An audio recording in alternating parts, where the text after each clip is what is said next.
What are we doing today? We are taking and putting on a Yoshimura tail tidy. So, pretty straightforward. Remove the plastics on the side.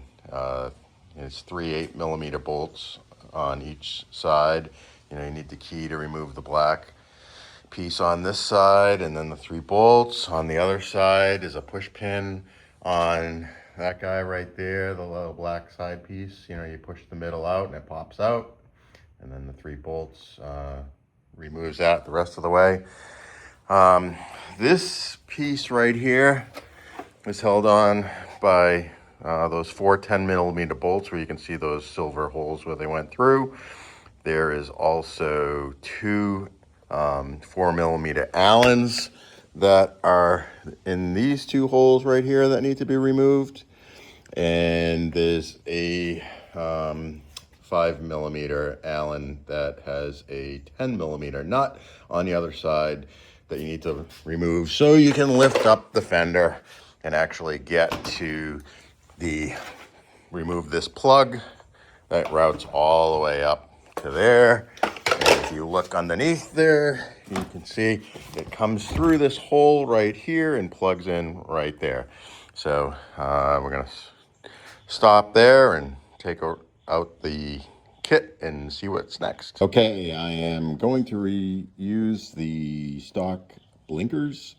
So I'm gonna remove the those spacers that kind of go through these holes. So this pops open, and I need to remove these 2 10mm bolts. And let me just tell you something. Those things were torqued to like 100 foot-pounds. They were really difficult to get off, especially with this. All right, let's look at the orientation of these parts. There's 3 things going on here. There's this L bracket and the license plate mount that go together with the stock directional holder option that I have, and that's kind of sandwiched in between these 2. So the holes are down on that piece from the L bracket where it's going to mount up onto here. You can see that this color right here is left and this black one is right. So you know which one's plugs back into the harness. You got it all lined up correctly. The rubber plugs that you take off from the stock mount of these blinkers actually come out, and you're just basically mounting that direct in there with no rubber. So let's see. The metal will bend before probably as the directionals break, I guess. No rubber to kind of like pop apart, but you know what, we'll see how it goes. We can always replace these directionals with something later on if they do break. I figured I'd just save a few bucks and not have to order some expensive Yoshimura blinkers, which are somehow crazily expensive. And yeah, and then this is a light that comes with the setup. It basically goes on the top right like that. You can see there's a license plate light under there, so it will light up the light for you and the plate for you. And that just bolts right up under the subframe mount hole here. And you can see this Yoshimura came with these little 3D printed pieces that go into the open holes of the subframe, and you can see they just kind of go up there. There's some spacers, metal spacers that go through there, and we're gonna basically put the screw down through here.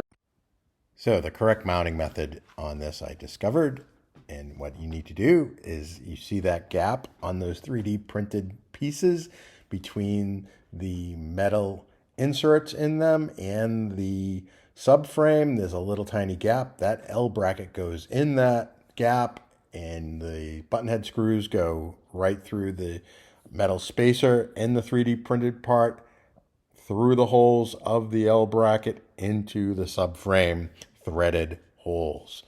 You probably want to add a little Loctite to those. Advise you that if you order something like this with the 2 holes for the license plate, and it comes with bolts for that, to get a license plate frame to keep the license plate from vibrating itself in half, which I've seen quite a bit on single-cylinder dirt bikes. If you don't get the license plate frame, then I'd advise you to get a piece of plastic that can go behind the license plate and have drilled holes, so you can mount it between this and the license plate, and then the bottom of the license plate has mounting to that piece of plastic. That way you basically absorb some of the vibration that usually ends up fracturing that lightweight aluminum license plate. Okay, so we're done. Put everything back together, the body panel, seat, and everything back on. There's a lot that you remove. There's a sub fender piece that the wires were kind of tucked up in between here.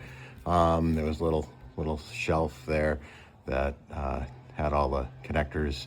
Those are kind of just hanging out in the elements now. Well, we'll just have to see how it goes. But I've got them tied up with some zip ties. Went up around this piece of the frame. There's some movement there, so they're not just pinched. And then the cable connector for the brake light just needed to be a short piece. Well, it was like a mile-long run. I had to go all the way up and back just to kind of tuck it in. I probably could have cut it and rewired it all, so it didn't have that long piece of double wire right here. This is the 2 pieces of wire for that short tail light run. But it's working. It looks pretty good. It's certainly a lot smaller than the big piece of plastic that was on there. And it does look kind of nice and trim. So that's it.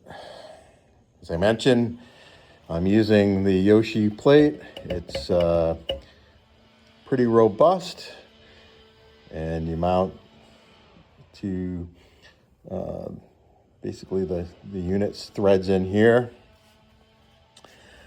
Also, just as a tip, any metal to metal connections on this thing, for bolts going into pieces of metal that are threaded, I use some blue Loctite just to make sure that they wouldn't vibrate out. Okay.